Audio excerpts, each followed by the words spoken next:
Love you, Graeme. Welcome back to the Upper Tier Podcast, the football podcast we bring you each and every week on the Dynamo Podcast Network. Head over to YouTube, smash that subscribe and bell notification button. Audio versions of the show are available through Podbean, Apple iTunes, wherever you pick up your audio podcasts at this stage. We're there, we're everywhere at this stage. If you'd like to contact the show, we're on Facebook, Instagram, and Twitter, the Upper Tier, and on Twitter at the_upper_tier. If you'd hit us up on the show or drop your comments into the video, of course, let us know what you think. Joining me tonight, the podfather of the Dynamo Podcast Network, Ian the Dynamo Kelly. How we doing, Ian? Unexpected guest tonight, right? Yeah, gate crasher if there was ever a gate crasher. Get out. Always love to stop by when our neighbours are involved. Absolutely. Also joining me tonight, a man that you'll recognise from the Monday mashups and Collectors Corners and various other episodes, Graeme Cummins, rocking the good Spurs jersey. How we doing, Graeme? All good, Niall. All good. Well, just to give a bit of context to this, myself and Graeme are planning on doing an episode tonight on Harry Kane to have a chat and see where this whole thing is at the moment. It's just crazy. And we're then suddenly gate crashed in, as these Chelsea hooligans normally do, popped on to give his twopence worth of this conversation. Graeme, where do we start? Harry Kane, is this transfer even going to happen, or what's going on? We start with that jersey. Are Tottenham even made? But are those jerseys even made by Nike, or what's the story? Nike. We took Nike off United. Fair enough. That's real. That's not a DH Gate special. Oh no. That's straight out of Lidl. Sorry. Anyway, continue. I hope it doesn't have Kane on the back, does it? No. That's okay then. So Graeme is smarter than that. Graeme is definitely smarter than that. That has Tanganga on the back. Tanganga. Get out. Anyway, is there a way back for Kane out of this if he doesn't manufacture a move, for lack of a better word?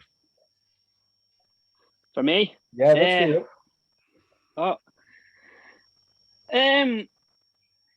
Yeah, he'll be welcome back with supporters anyway, but I was reading speculation that he came back to train today, but some players didn't talk to him. You'd expect that, wouldn't you, after missing 2 days of no training? But it's gonna take a while now. It's it might be a last day thing with City might just throw in an 80-90 million bid and see if we accept it. It might drag on. It's we don't want him to be there if he's going to be unsettling the team. We had that before with Ericsson when he wanted out, and we wouldn't let him. But he got his wish eventually. But yeah, we'll see how things go down the road. Yeah, I don't know. Ian, what you're thinking on this? I don't think he's going anywhere. I feel sorry for, all joking aside, like, I know I gate crashed. I genuinely do feel sorry for people like Graeme. Graeme's a good skin and he's a friend of the show, and also we're obviously banter is banter. But I do feel sorry for Tottenham fans here, but I also feel sorry for Harry Kane in this situation, because it's just another little ploy of that little rat bastard Daniel Levy, isn't it? Like, you know what I mean? There's gentleman's agreement, but how do you make gentleman's agreements with rats? You can't. Like, I mean, Harry Kane has definitely showed himself to be loyal to Spurs over the years, and could have left on a number of occasions when clubs like Real Madrid and stuff were coming in for him. So I think if there's some sort of gentleman's agreement similar to like Eden Hazard with Chelsea, do you know what I mean? There's a way to do it. You do it the Hazard way, or you can do it the Courtois way and be a snake about it, you know, and get rid of your club legend. But I think Harry Kane for sure has definitely fulfilled all his obligations to Tottenham and their fans. So I think even if he went to City tomorrow or wherever he went, I don't think Spurs fans could really be necessarily annoyed at Harry Kane, but I think they could definitely be annoyed at Daniel Levy and knowing that this situation was going to creep up in pre-season and not having any kind of plan in place just to, you know, and that's the whole thing that this boils down to, is Daniel Levy not having a plan in place. I mean, I'm not saying he could have went out and got a Lukaku or a Haaland or something like that, but he definitely could have talked to Nuno Santos, or whatever his name is, and kind of put a plan into place and say, like, right, Raul is back, Jimenez is back. You know what I mean? If he wants to play with the two up top, let's get the players that he wants and plan what money he's going to get for Kane and spend it. You know what I mean?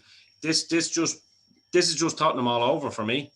I do take pleasure in it. I'm not going to lie, Graeme, but I do feel sorry for you at the same time as a fan, because, you know, it's like the media want fans to turn on Kane now, and I don't think it's necessarily. It's not just Kane. It's his agents as well in his ear. You know, yeah. Kane has never been that kind of player. You know. But does he want to be a player that stays in Tottenham either at this point in time? No, not necessarily, because, you know, your biggest chance to win something was obviously in the Champions League final. That manager is now gone. It's a new project starting. I have to say, they looked absolutely abysmal tonight when it was Chelsea's first team against them. You know, and you're thinking, shit, like what do they have outside of Kane? Do you know what I mean? Yeah. And again, what has Levy put into place to make Tottenham a good team when the inevitable happens? Well, I suppose there's a couple of points here that you raise. I mean, one, I don't think there's any doubt there's a plan in place to spend the money that comes in from Harry Kane. And I think we're sort of looking at two things here. One, if it happens to go through. Two, if it doesn't go through, then what's the upshot of that? How does that all blend back in again? You're going to have a player there who's disgruntled, who thought he had a gentleman's agreement. I don't kind of buy into these gentleman's agreements either. You know what I mean? When you're talking about 160 million or whatever stupid money it is, there's no such thing as a gentleman's agreement. There's no doubt that Daniel Levy wants the most money he can for the player. And I'm sure that's what he said to Kane. He turned around to Kane. He says, look, if you felt you've done everything you've done here and you want to leave, that's fine. But he's their prize asset. So they want as much as they can get from him. Because Daniel Levy... 150, 140, 150 is more than enough for him, I have to say. Like, but I don't think it'll even top out at that. I'm thinking more around the 120 mark. I don't see this being anywhere near 150, 160. What does that say about someone like Haaland, for example, right? Who, you know, let's be real, Dortmund seem to have Daniel Levy as their chairman at the moment, considering that they weren't willing to talk to Chelsea for 120, 130 million and willing to let a striker go for 70 million next year, and they've no choice about it. It's like that's absolute. That's shambolic. Well, they learned nothing from the Sancho deal, where they had 120 on the table, turned it down, and then they go with 73. It's absolute shambolic business. I mean, people talk about Dortmund being great business. That's shambolic business, in my opinion. And doesn't it say something when you've got like two of the best managers in the world, Pep and Tuchel, looking at Lukaku and Kane instead? What does that really say about, you know, is this kid worth that money? Maybe not. And maybe he's turning around saying he does want that 600 grand a week that was initially reported. Yeah. You know what I mean? And teams are saying, you know, well, we don't want to deal with you for that. Like, you are not, you know, he's trying to come across, I don't want to be sold for that kind of crazy money. Yeah. Of course you don't. Yeah. So I think with the Kane thing, sticking on point, the reason I'm mentioning that is that obviously that's who Pep wants. Now, Tottenham are in a situation now where if Levy does try to play hardball, you know, Pep and Man City could go, do you know what? For the same money, we're just going to go and get Haaland now for 130. Well, look, he did the same thing with Harry Maguire. When Harry Maguire, he bid at 65 million for Harry Maguire, and he told Leicester that was his last bid. And when Leicester came in acting to make on a higher bid with United and stuff like that, Pep just turned around and says, well, off you go. It's grand. And he let Maguire go off to United, you know, with a much higher bid. And rightly so. My fear on this, and it's not necessarily my fear, as a neutral, my fear would be, as a Spurs fan, is that this deal does go through, like Graeme was saying, potentially last minute. And then Spurs don't have the time to spend that money to reinforce, re-strengthen, and get players in. And that would be my biggest fear. But the problem, this is the problem that I'm talking about with Levy. The money is there. They can technically spend the money knowing that the asset is there and that it's incoming. Do you know what I mean? Yeah, but that's assuming the deal goes over the line. What if the deal doesn't go over the line? He's the only prick that's stopping it going over the line. So that's the problem you have here. This is let's not beat around the bush here. Daniel Levy is the problem. The money is there. I don't. It's not even my fear because I don't care either way. I don't have a pony in the race. Yeah. But at the same time, he will argue over 10 million. Don't forget, this is the same lad who, if you go back to 2000 and maybe 14 or 15, that was offered up to 80 million for Luka Modric from Chelsea and let him go to Real Madrid for 30 the next year. Yeah, but it doesn't in some respects. I know you guys were talking slightly about the match tonight and stuff like that. Like comparing Spurs at the moment to Chelsea is non-comparable. No, it's not even in the same stratosphere. You know? That's not the point I'm making. But Daniel Levy is the epitome of a human being that bites his nose off to spite his face. Well, I suppose in respects to this situation, I mean, he wants the most money he can get for his asset. Because if you think about it logically, this is kind of the golden child or the golden ticket if you look at Spurs. Everything else outside of Kane floats around 10, 15, 20, 30, up to maybe 40 million. Outside of Kane. I suppose Son would be different, but Son would be up there. Son 60, 70, yeah, but Son has signed a new deal, so that's neither here nor there, you know. But outside of Kane, there's a massive drop. Like Kane selling for, say, argument's like 160 million is the equivalent of maybe 5 or 6 players at Spurs. But can I ask a question, honestly? And Noel, I know you're going to agree with me on this. In what world is Harry Kane worth that when a Lukaku was going for 100 million? No, he's not. But look, you have to look at what's going on in football at the moment. Like none of these players are worth anything near that type of money whatsoever. No, I understand that. But they have to look at the market value. And if Daniel Levy is looking at that, saying, right, fair enough, because we all know that English players go for, you know, the extra 20, 30 million. The tax, I mean, the English tax that we call it. Yeah, like, you know, Jack Grealish is not worth 100 million. I'm sorry, in no way, shape, or form is he. He's the golden child because he's got the nice hair from the English media at the moment, and that's it. I mean, if he's worth 100 million, then, you know, I'm thinking Mason Mount must be worth 120 or 30 million at this point. Yeah, you know well, I mean, the real comparison at the moment, and we mentioned it on the transfer show the other day, was like you've got Raphael Varane going into United for about 33, 34 million. And you've got Ben White from Brighton going into Arsenal for 53 million. So, it's amazing, isn't it? You know what I mean? Here's that's a good point. And this is no disrespect to Ben White at all as a player. You've got Ben White on one side here who probably hasn't won anything with Brighton. And like we're talking Brighton. And you have Raphael Varane who played with Real Madrid and has won everything. And you're there going, at what point does this transfer market in any way in terms of valuation make any sense? It doesn't. It's crazy. So, I mean, this is where I'm going with my point. Graeme, answer me this. Do you think that is going to be a case that Levy prices him out of a move and then literally pigeonholes himself to a point where there's no coming back from this? I mean, he's always been that way, hasn't he? Levy, like you said, the money's there. Like, if we were to sell Kane, like we have 100 million to spend, but you know, Daniel Levy, we haven't been that club over the years to have a big transfer budget. Our biggest transfer budget over the years probably 50 million at least. You know, we get like the Crouch and the Fall for like 10, 15 million. That would be 15, 20 million will be the most. But it's like you said, it's Daniel Levy has the last say. Who stays, who goes, to accept the offer or not. So he's the main man. 50 million for Tammy Abraham now. That's where you need to go. Easy.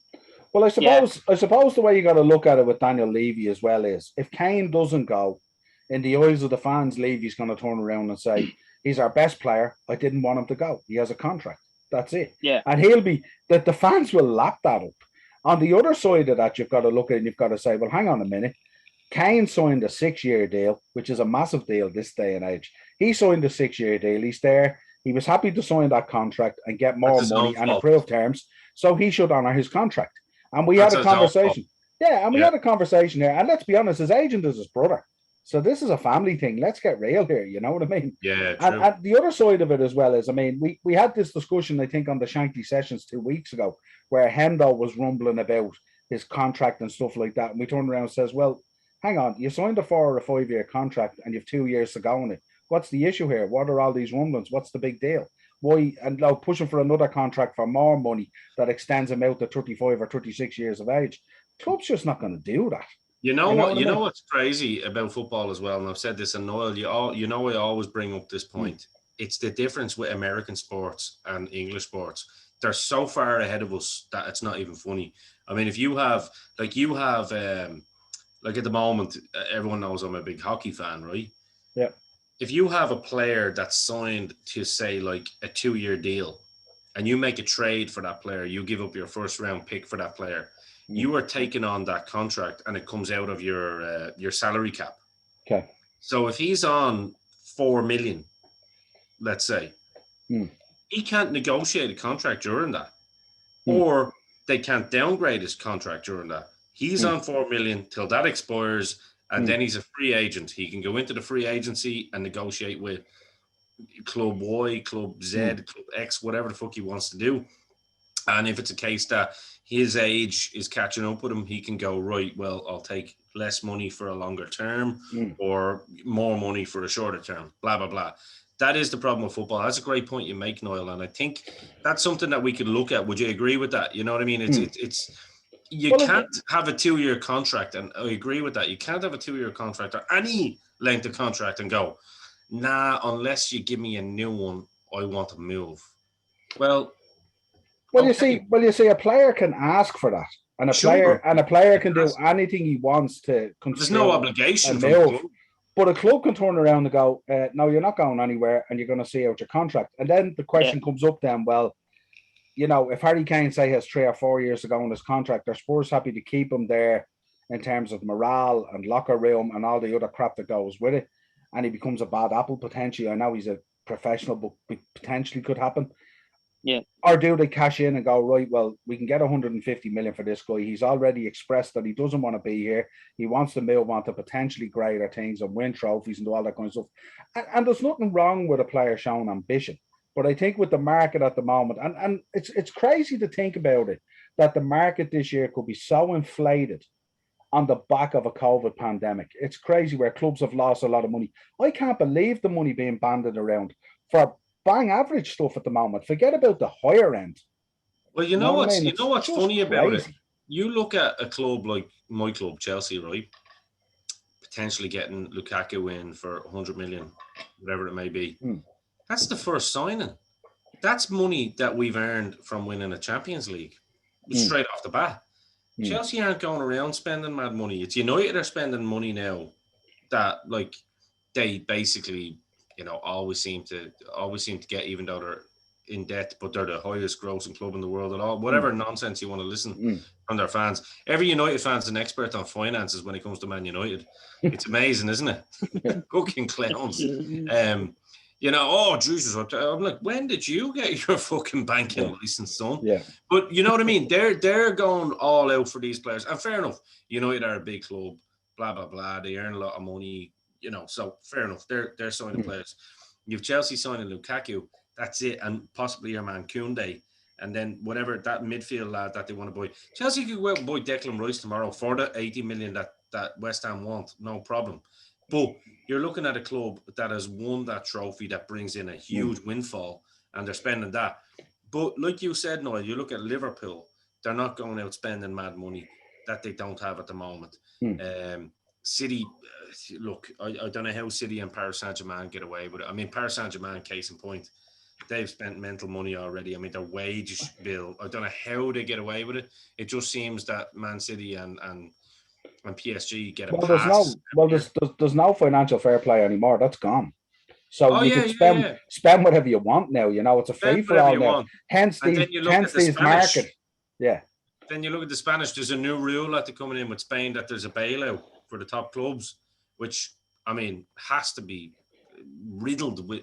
But they're also in trouble because of their own rules. If you look at Barcelona, they have to wipe 80 million off their wage bill. They can't even register Messi at the moment. But did you not hear today that the new rule now that there's going to be a bailout for the top Spanish clubs, basically? Well, they said it's all across the board, but they're gonna wipe out that 80 million debt just to help Barcelona. Yeah, well, well, see, the 80 million is not the debt. The 80 million is their payroll. Oh no, I know, yeah, and they don't, and most of that comes from Lionel Messi's wages. Yeah, well, he actually took a 50% pay cut in order to stay on the books.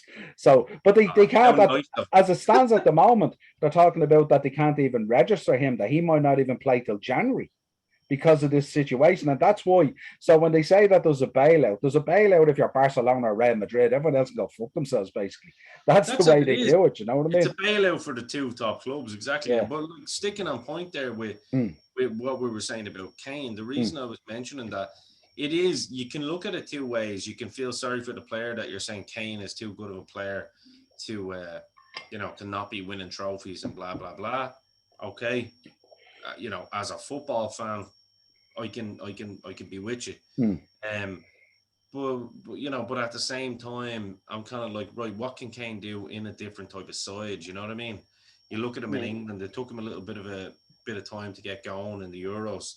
And in fairness, he did, get going to an extent. But, it's like how much more does Levy want of him? Does he want him to just stay there now and help him get this new project going when technically he can get his wages off the wage bill, bring in someone younger, bring in someone with Nuno's ideas? And Nuno's not going to, well, let's be real. Nuno will say whatever he has to say to the media. Kane's a great player. We want to keep him, blah, blah, blah.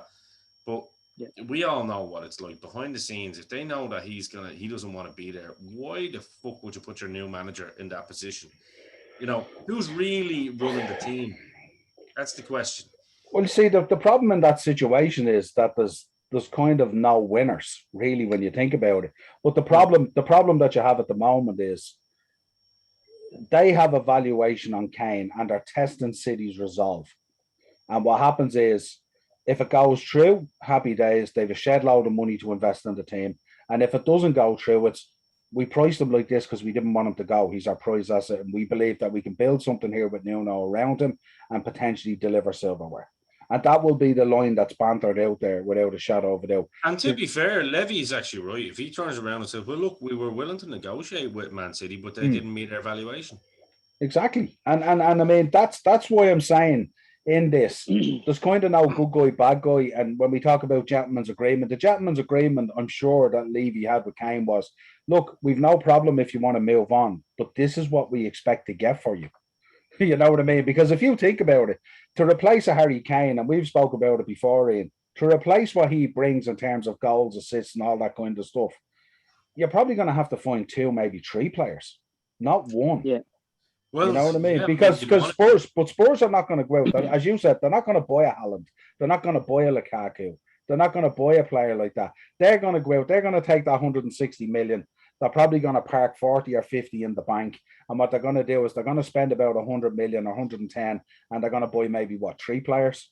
That's probably realistically what they would do. As you said, they might pick up Tammy for 40 million. If that's the route that they wanted to go, they might pick up someone else for another 25 and someone else for another 30 or something like that. That's how they will spend the money. Daniel Levy is not going out to spend 100 million on a player, even if Kane sells for 150, 160. It will not happen. And you can't. No, and you take 90 million of that, I would say, most, or maybe the 100, as you said, and park 50 or 60. Yeah. But it'll be 2 or 3 players, because he ain't going to do that. Because first of all, if you think about the market at the moment for centre forwards, how many £100 million centre forwards are out there at the moment? I mean, there's Lukaku, there's Haaland, which is astronomical money. Who else is there? Kane, they're the 3. Yeah, but they already have Kane. But I'm talking about if they sell that's Kane. What I'm saying. Like, they're the 3 players that were the most in demand. Yeah, but what I'm saying, you're right in what you're saying about, like, if they sell him for that, they'll park 50, 60 million, spend 90 million. They'll probably offer Wolves 40 for Jimenez, or 50 maybe. They might throw another 40 at Tammy Abraham, so they bring in Jimenez and Abraham. I think if that happened, I think Spurs fans would probably be happy to have those two boys in there along with Son and maybe play 3 up front or something like that. Let Kane move on because he wants to move on. So there's no point in keeping him there because it'll just bring down morale. And we know from previous experience and looking at Spurs documentaries, stuff like that, morale at Spurs is quite tender at the best of times. You know what I mean? There's not that unity and that bond at Spurs that people believe does be there at times. We've seen it in the Mourinho documentary. We've seen it throughout that season. We've seen what happened when Mourinho was there. Even when Ryan Mason was in there, it wasn't exactly a bonding session. It wasn't love. You know what I mean? So I think that's potentially the way it would go. But I just wonder if Levy, the problem with Levy is if he does hold out till the last minute and either Man City go, fuck this, or it doesn't get over the line, or it gets over the line last minute, he better have his finger on the trigger on that phone ready to pull on a Tammy Abraham or a Raul Jimenez or whoever it is. Because if you go into this season and all you have is Son, you're going to be in serious trouble. Serious trouble. Because I don't think Son, as good as I think Son is, and as much as I rate him, he's only 60% of that player when he doesn't have Harry Kane. We've seen it when Kane's being out. He goes missing. And that would be my big concern. I personally, I don't think this deal is going to go through. I think the money is too inflated. I think the market's too inflated. I think Levy is valuing them at that English tax on the players way too high, by about 30, 40, 50 million. I think if you're somewhere around 100 to 120, I think a deal can be done. I think anything after that, City are going to go, not a chance. Where does that leave City then, actually, lads? Because, like, Aguero's gone. But City have no pressure there because they have Sterling. They have your man, Jesus. They have Riyad Mahrez. And they have your man Ferran Torres. So they've loads of options there at the moment, you know what I mean? And talk by them is that if they did bring in Kane, then they might dispose of 2 of them to kind of balance the books a bit, even though they don't care about it. The thing about it is, though, obviously, if he wants to bring in Kane, he's looking for that big centre forward, you know what I mean? And but in fairness, I know Pep is quite flexible in his play. But I mean, maybe the best case scenario here is let's play devil's advocate here. Maybe let's get on Team Graeme here and say goodbye to Tanzania, but say hello to Harry Kane, because this could be the one where we go, okay. Because I think, if I'm going to be honest, being a European Cup winner, the current champions of Europe, in case anyone didn't realise, Chelsea actually won the Champions League last year. Just thought I'd let you know. This year. Oh yeah, we did. Yeah, 2 times. London is blue, for anyone that doesn't realise. This year, it was only 4 months ago. This year, 40 euros. But no, all joking aside, like, if Chelsea get Lukaku, lads, and City don't upgrade in the striking department, I'm sorry. I think that's where the smart money will be going on. Where the Premier League goes next year. Yeah, but I think absolutely. I think, look, there's going to be a huge title. I think without Kane, though, that's the case. Yeah, I think there's going to be a huge title race this year anyway. I think a lot of teams are going to be firing on all cylinders. I say what City's plan is, if they can land Kane for 120, they'll do the business. If they can't, they'll do a pre-contract with Haaland for about 70 or 80 million. That's what they'll do. I honestly think the Haaland thing, I think the reason that Raiola has kind of stalled on that, and probably I think that's a Real Madrid job. I don't see him come to the Premier League next year. I think that's Real Madrid. I think that's him. It's a very precarious situation there at the moment, though, with them and Barcelona. You know what I mean? It is, but I do honestly see Haaland at Real Madrid. I mean, that's where he's basically instead he wants to go. And I think that I don't think we see him in the Premier League this year. I mean, look, Chelsea have obviously done everything they can. Obviously, there was no official bid, as Romano said, but there was definitely talks there. Yeah. And I think, and you heard every talk was he saw Chelsea as a stepping stone, or saw a Premier League club as a stepping stone towards Real Madrid. I think if Real Madrid can nab him for fucking 75 million and then put fucking X amount of money on agent fees on layaway, I think that's what you'll see happening next year. So, this whole idea that United fans think that they have a free run at Haaland next year. I think that's absolutely ludicrous. I mean, Liverpool could have a run at Haaland next year. I mean, if Tottenham fucking got money, they have a run. Anyone with money has a run at him. It depends on where that player wants to go. And if Real Madrid is his preferred destination, then that's where he's going. You know what I mean? And let's not beat around the bush here, lads.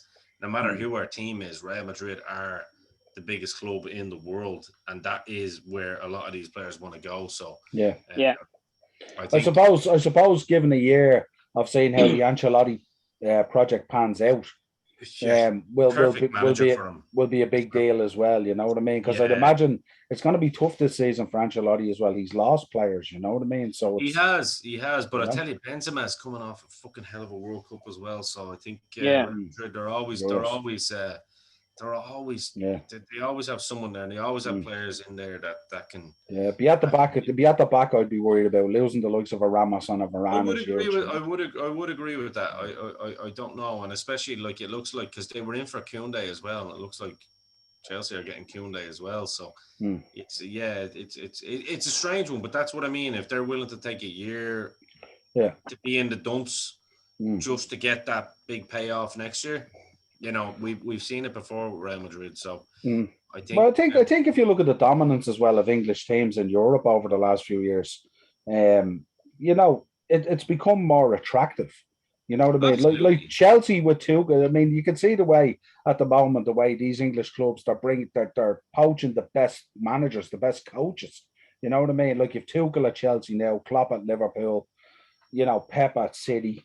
You know what I mean? So, like, they're bringing in really, really good managers at the moment as well. And I'm thinking, like, you look at Chelsea. Chelsea would be a great place to go at the moment for any player. European champions, definitely going to be in a title race this season, without a shadow of a doubt. Firing on all cylinders for every trophy they're going to be in. Thomas Tuchel in there with a full pre-season and a great squad and stuff like that. Chelsea's a very attractive proposition now for any player out there, and especially a player of Haaland's ilk that's so young and so talented. I think Marina and the Chelsea board, and then you know this, Niall, they are one of the shrewdest clubs on the planet when it comes to acquisitions. Just look at last year. I mean, I don't think we've seen the end of Timo Werner either. That's the funny thing about it. I mean, people are thinking Timo Werner's gone. Tammy Abraham's going to be gone. Giroud is already gone. What do they think? Lukaku's going to be the only striker on the squad? You know what I mean? You need two strikers at least for Thomas Tuchel's setup. And I think you're going to see Werner probably. I honestly think you'll see Werner probably fired this year because if Lukaku comes in, that takes the pressure off him a little bit.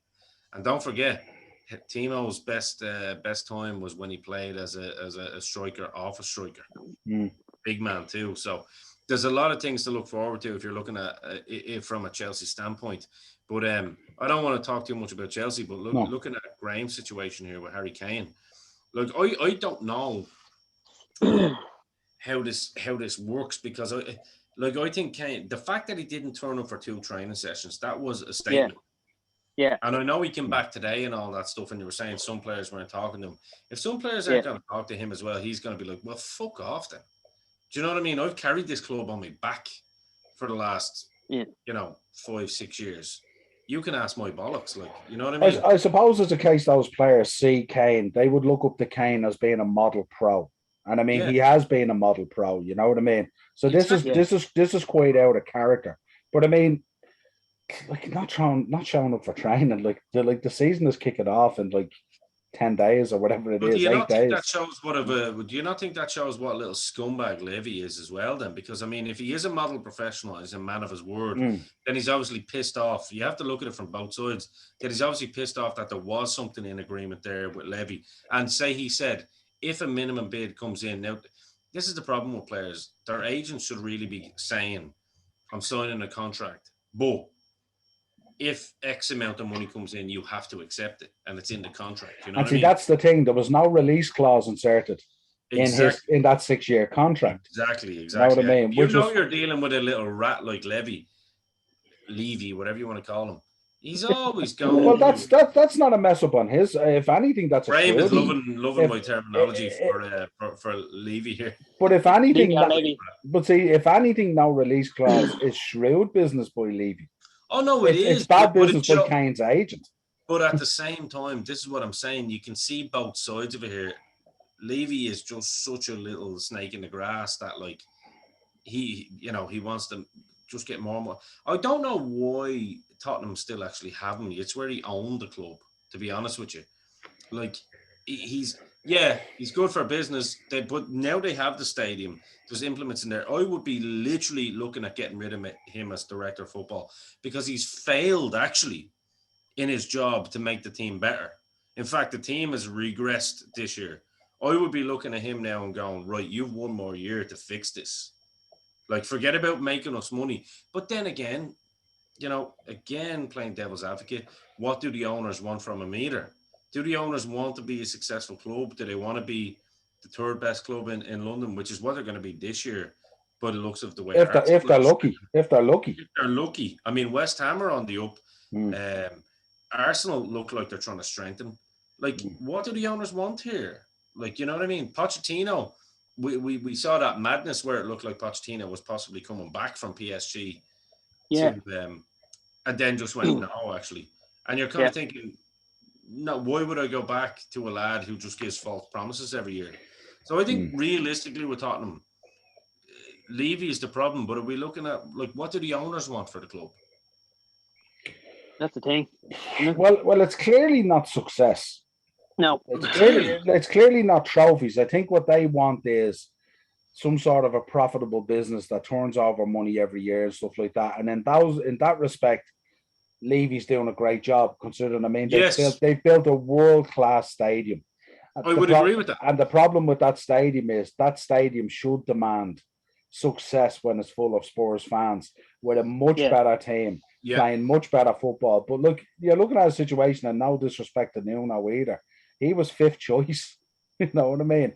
They literally went around the merry-go-round of every single manager available before they arrived at Nuno. Like, lads, you went in with Antonio Conte, who, in my opinion, even though how it ended with Chelsea, is probably one of the top 3 managers on the planet. I think if you want the guy to come in and win you a trophy straight away, he's your man. I don't think there's anyone better than him at this moment in time. To get you over the line. Get you over the line, yeah. Without a shadow of a doubt. He'll win you a league or win you a cup. I mean, the proof was just look at his CV. But when he literally spent 30 minutes in a meeting with Daniel Levy and went, no thanks, I'm going to take a year off. Well, no. He spent time in a meeting with Daniel Levy and he agreed a plan to go forward and left saying yes. And when the plan came true, it was a different plan, and the answer then was no. Here's a question for you, playing devil's advocate. If Antonio Conte went in there as manager, would Kane stay? Yes. Probably. Yeah. 1,000,000%. I have no doubt about that in my mind whatsoever. So then it's very clear you have Harry Kane there, who's extremely ambitious and wants to win trophies. And wants to do everything he can to, like, end his career with some silverware and stuff like that. And that's great to see that ambition in a player. That's what clubs like to see and want to see. And then you've got the club going out with, like, Ryan Mason getting involved, losing that cup chance that they had. Club showing no ambition. You know what I mean? So, like, I mean, the decision is really made, isn't it? Like, I mean, as we said, Nuno was fifth choice. So, like, I mean, that doesn't bode well. That doesn't look good either. You know what I mean? That I just don't see that. Isn't that the case in point? Like, I mean, if you're looking at Harry Kane and going, right, I possibly have Antonio Conte to work with. So, if Tottenham, say, put together a budget of, say, 100 million, which they definitely have, you know what I mean? And say, especially with, like, because I mean, they don't fill the stadium out all the time, but they definitely do get a good enough crowd in, and they're definitely reaping the benefits of building that stadium. Well, I definitely think with a better manager and a better upskilling of players and better football, you'll fill the stadium. What players are you going to attract when you've got Harry Kane and Antonio Conte as your new manager?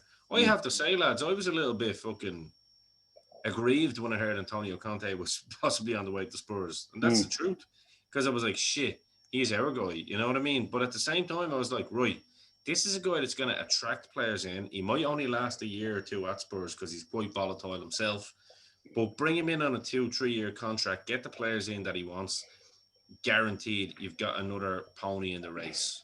But quite clearly Levy is the problem. He's not willing to spend that. And I mean, there's been no indication that this is just the owners either. Like, and the all falls on Levy's shoulders. But I think that's maybe why they're the quiet owners. You know what I mean? Yeah. That kind of let one lad take the fall. Oh yeah, they're happy to push him out there as the voice. I mean, And he's why happy to be there because he's a little rat that likes to show his little face every now and But then. I wonder, isn't it mad to think that you could build a world-class stadium like that and yet lack such ambition on the playing side of things to match this beautiful stadium that they've built? Who's going to want to go there? Yeah. You know what I mean? Like, it's... What do you think, Graeme, in fairness, after all? You should come in on this. Like, is there anything you're agreeing with us or disagreeing with us on? No, I agree with you. It's like I said about the stadium, it's a magnificent stadium. It's one of the best stadiums in the world. But like I was saying, like, if we're not going to be challenging for silverware or wanting to win things, what's the point of players want to be there or players want to go there? Yeah. It's like you said. I think it's down to Daniel Levy. It's just down to Daniel Levy, who just wants to make a profit every year. That's good enough for him. So he's obviously trying to appease his bosses then by making that profit. Like, so who are these fucking Spurs owners? Like, that's what, if I was a Spurs fan, I'd be like, who the fuck are they? Because I couldn't tell you one of their names. I'd be like, who are these little silent assassins? You know what I mean? That are because, like, I'm sorry, like, if you piss someone like Antonio Conte off like that, and even Pochettino willing to come back, and then they see the blueprint of what they want to do next year, and they go, listen, stick that up your arse. Yeah. Poch, I don't think Poch coming back was ever an option. I mean, the fallout that he had with Levy and all before he left, I mean, there's no coming back from that, like, you know. Well, but apparently he was willing to if there was a plan in place. But this is what I'm saying to you. There doesn't seem to be any plan in place. I have to say, like, all joking aside, I watched the match tonight. It's on Chelsea TV. Like, with Chelsea's first team, like with Hakim Ziyech absolutely made mincemeat of those lads, and it was like, Tottenham got the 2 goals back, but that was when you're bringing like the championship loanees on for the second half. You know what I mean? Yeah. And Tottenham still had pretty much their first team on, and I was just looking at them going, my God, they are a different team without Harry Kane up there. Do you know what I mean? Even Son, like you said, Noel, you alluded to this, just like a deer in the headlights. You know? But it's always been the case. You see it even during the season, even when Kane goes out injured. That's when they start to fall away and stuff like that, you know. And then you're looking at Kane. What's he? 28, nearly 29. 28, yeah. 20 years.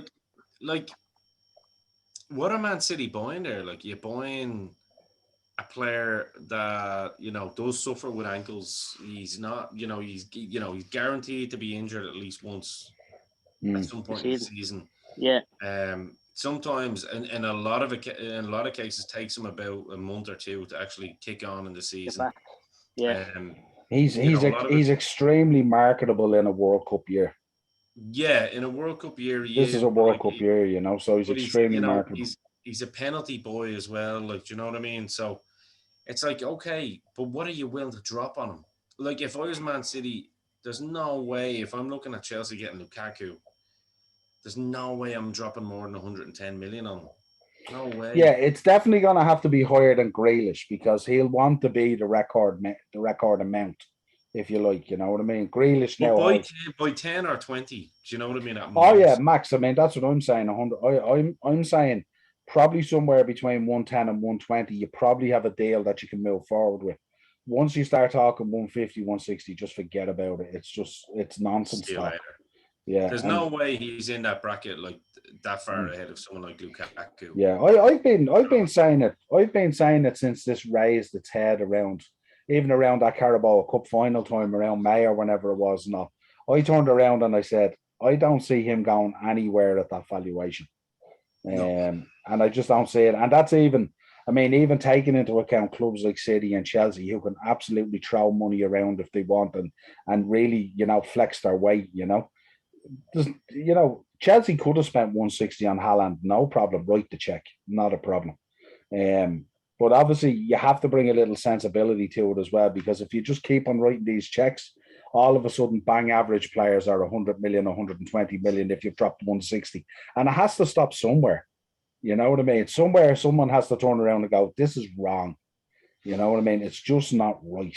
You know, and I think this is what City are doing. They did the same thing with Maguire, and I think they'll do the same thing with Kane. I think they'll just turn around and go, you know something, we could probably hit up Dortmund and sign a pre-contract a year in advance for Haaland and throw a load of money at it and do it. And that might be the option, because there's no way Harry Kane is anywhere near the valuation of Haaland without a shadow of a doubt. I don't think so anyway. Or Lukaku, man. I think he's on a par. Realistically, when you look at their goal numbers, I mean, I'm sorry, like we look at the Euros, Lukaku is a different player. You see some Man United fans going, Lukaku was like, well, he still scored just 20 plus goals every season. He was the best player in Italy last season by a country mile. But you're looking at a different player. You see the picture of him when he was at United, like the weight difference and everything. He's trim. His arms and his shoulders are like, fuck, he's like built out of granite. He looks like a bleeding WWE wrestler at this point. Well, look, you have to look at it this way. He was the best player in Serie A last season, without a shadow of a doubt, by a country mile. And he was unreal in the Euros. Yeah, and you have Juventus at the moment who are trying to put 100 million price tag on Federico Chiesa. He was a very good player, an exceptional talent and stuff like that. But he was nothing compared to Lukaku last season. Absolutely nothing. You know what I mean? So I think Lukaku at 100 million is absolutely brilliant business. I really do. Again, you know, Ian, I'd have a love affair for big centre forwards and stuff like that. You know what I mean? I know you've loved Lukaku for a long time. You know what I mean? But you know, like him, Drogba, Giroud. But I think as well with City as well. I'm surprised City haven't looked at him properly, because remember when they used to have Dzeko there? How successful they were. They played serious ball with Dzeko there and stuff like that. So I'm surprised City are sitting back and letting that Lukaku thing just float. Apparently, you know? Fabrizio Romano came out and said that. But don't forget, Lukaku was a Chelsea fan as a kid. His Drogba was his idol. So, and apparently, Fabrizio Romano said that the only two clubs he would leave Inter for is Real Madrid or Chelsea. So. I think that's more of it. That's why you've heard all the reports saying that this deal is complicated, because Inter will accept it, but it comes down to the player. Yeah, absolutely. And then you're saying the ultras are out today in force about it, hanging banners all over the stadium and all over the ownership and the offices and stuff like that and all. They don't want to. Fuck those ultras, those little right-wing fascists. Passion is good. Passion is good, but guess what? He's a Chelsea boy, always was. He's been on a 10-year loan, and now he's coming home. What a statement. What a statement. I love it. This is why we have this loan army. I don't know. You love that one. Right, so Graeme, final word with you, because obviously you're the Spurs fan on here tonight.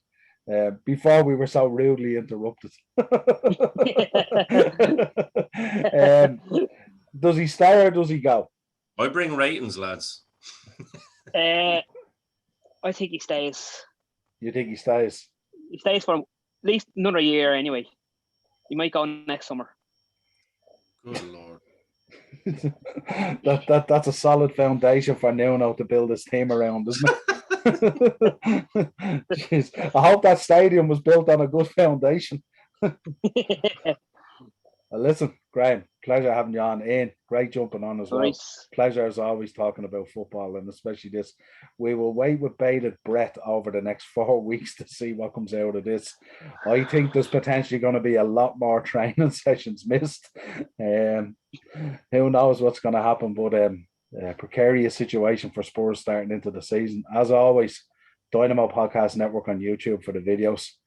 Anchor for all the audio versions of the shows. And if you want to hit us up at the _upper_ tier on Twitter, the upper tier on Facebook, and the upper tier on Instagram. We will talk to you again real soon. Cheers, lads. Bye.